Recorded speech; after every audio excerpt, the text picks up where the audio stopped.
On s'était réunis un mardi au cours du mois de mai 2016. C'était notre première rencontre avec les responsables de communes, particulièrement les directeurs de communes, les administrateurs, des infirmières en santé communautaire et aussi des responsables de ressources humaines. Cette première rencontre allait lancer le débat, allait lancer le travail que nous devrions faire. Monsieur Conan, que je tiens à saluer d'une façon toute spéciale, parce qu'elle a été un coach durant toute cette activité, Monsieur Conan devait nous présenter un menu. Et ce menu, le département de l'Ouest avait le défi de bien vouloir le préparer, le concocter et vous servir ce plat aujourd'hui. On devait procéder à une enquête sur le secteur privé, sur les institutions sanitaires du secteur privé. Il y avait eu une certaine hantise, une certaine peur de la part de certains. Particulièrement, je me souviens encore comme si c'était hier, l'UCS Anakaona, qui présentait les nombreuses difficultés, et il avait raison, les nombreux problèmes auxquels on allait devoir faire face. Mais accompagné toujours de cette positivité qu'on a au niveau de l'Ouest, au niveau des communes, on avait dit qu'on allait pouvoir relever ce défi. Je ne tiens pas à dire que ce défi a été relevé à 100%, mais au moins on est fiers de dire aujourd'hui qu'à 90%, on a pu travailler à la réussite de cette enquête. La question de la disponibilité des ressources humaines a été débattue lors des États généraux sur la santé organisés en janvier 2012. À côté du financement de la santé, la problématique des ressources humaines constitue un défi majeur pour la gouvernance du système de santé. Si aujourd'hui, avec toutes les composantes des ressources humaines, on observe encore un écart qui se traduit par, je dirais, ce pourcentage minimal de 5,7 professionnels de santé pour 10 000 habitants, on peut comprendre que la route à parcourir pour pouvoir doter le système de ressources humaines, cette route est très longue. Nous allons tout simplement nous pencher sur cette problématique et mettre en commun toutes nos ressources de façon synergique, car la santé, je dirais, elle est cette ombrelle qui protège ces êtres humains à l'effet de pouvoir assurer la productivité d'un pays. Quand nous parlons de ressources humaines, il n'y a pas de dichotomie. Ce sont les ressources humaines d'un pays, ventilées en ressources du secteur public et ressources du secteur privé. D'ailleurs, sans ce partenariat dynamique entre le secteur public et le secteur privé, il sera difficile de faire fonctionner le système.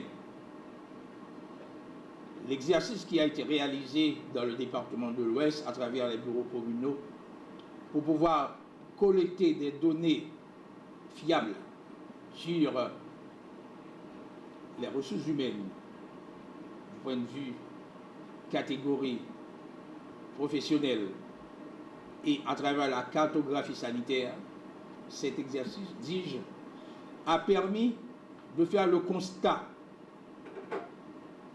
qu'il nous faut encore de nouvelles ressources pour que le système soit vraiment dynamique. Nous devons arriver à atteindre les objectifs qui sont fixés pour cet atelier, c'est-à-dire présenter les résultats de collecte par bureau communal de santé valider la liste des institutions sanitaires du secteur privé mixte identifiées, valider la liste des professionnels de santé par catégorie professionnelle recensée, dégager les perspectives pour le contrôle de l'exercice des professions de santé dans le secteur privé, définir les modalités d'édition du répertoire des professionnels de santé du secteur privé. Donc, le travail est immense, mais nous espérons que les 2 jours vont nous suffire pour atteindre ces objectifs, qui sont très importants. Et déjà, je souhaite que les autres départements vont suivre cette logique pour vraiment arriver à un travail consistant dans le domaine de la santé. Et ceci, c'est une étape importante, je crois, dans ce que nous répétons depuis des années, partenariat public-privé. Donc ça va nous permettre de maîtriser et de bien comprendre la dimension des problèmes et également les possibilités de solutions. Parce que le secteur privé de la santé joue un rôle important dans la fourniture des services. D'ailleurs, si le secteur privé n'avait pas gagné du chemin, je vous assure, on n'aurait plus de problèmes depuis 3 mois que tous les hôpitaux publics sont en grève. Disons d'abord quelques généralités. Cette carte nous présente juste le contexte géographique pour montrer l'espace de travail qui sera présenté, le résultat du travail qui sera présenté aujourd'hui. Ce ne sont que les ressources humaines qui sont en activité, donc qui offrent des soins à la population qu'on prend en compte dans ce ratio. Donc si vous avez un effectif important qui est au chômage, on ne peut pas le compter. C'est pour cela que exerce. Et puis maintenant, quels sont ces professionnels qui sont dans ces institutions pour offrir des services? Ok? Voilà la logique donc de l'étude. Et puis, donc les buts sont fixés là. Il faut connaître les effectifs, parce que c'est important. Il faut connaître le profil. Est-ce qu'on a des médecins neurologues, par exemple, dans le secteur privé? Parce qu'il y a certains qui effectuent de longs voyages pour aller se faire soigner dans des pays autour de nous. Mais si on a ces spécialités dans le pays, il faut les valoriser, il faut les mettre en évidence.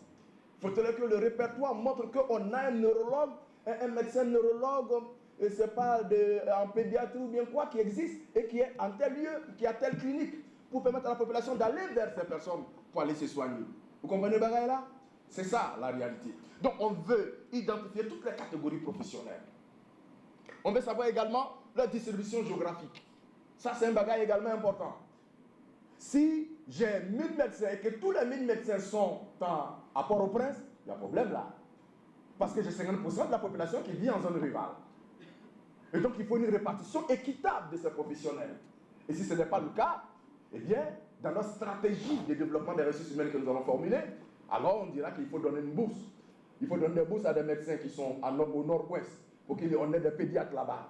Il faut donner des bourses à des médecins au nord-est, parce que là-bas, il n'y a pas suffisamment de gynécologues. Vous comprenez le bagaille là? Pour qu'il y ait une équité dans la répartition des professionnels de santé dans le secteur, sur toute l'étendue du territoire. Et il ne faut pas prendre seulement, comme je l'ai dit, en compte seulement le secteur public. Parce que le secteur privé aussi contribue véritablement à l'offre de soins. C'est à juste ce que Mme la ministre disait tout à l'heure, parlait de partenariat public-privé. C'est quelque chose de très important pour qu'on puisse répondre aux besoins de santé. Parce qu'il n'y a pas une population pour le secteur public et puis une population pour le secteur privé. Il y a une seule population haïtienne. Et le secteur est divisé en 2 parties et les 2 concourent à l'offre de soins à la population. Et donc il faut prendre en compte, il faut valoriser les 2 secteurs pour qu'ils travaillent en synergie, pour qu'ils travaillent en partenariat. Pendant longtemps, ces 2 secteurs ont fonctionné de façon parallèle. C'est comme s'il y avait un mur au milieu. Non! Il n'y a pas de population. Et tout à l'heure, la a dit à juste titre, s'il n'y avait pas le secteur privé, avec la situation que nous vivons présentement avec les grèves, croyez-moi, il y allait avoir beaucoup plus de casse. Donc ces 2 secteurs doivent s'entendre. Après tout ça, qu'on va formuler la politique de développement, la stratégie de développement, on va mettre en place un comité multisectoriel de pilotage de la politique de développement des ressources humaines de santé. Parce que tous les acteurs doivent pouvoir se réunir pour qu'ensemble, ils puissent piloter le secteur des ressources humaines de santé. Le ministère de la Santé a un rôle important à jouer, mais le ministère de la Santé doit travailler avec l'ensemble des autres acteurs. Tous doivent avoir le même langage pour répondre aux besoins de santé des populations.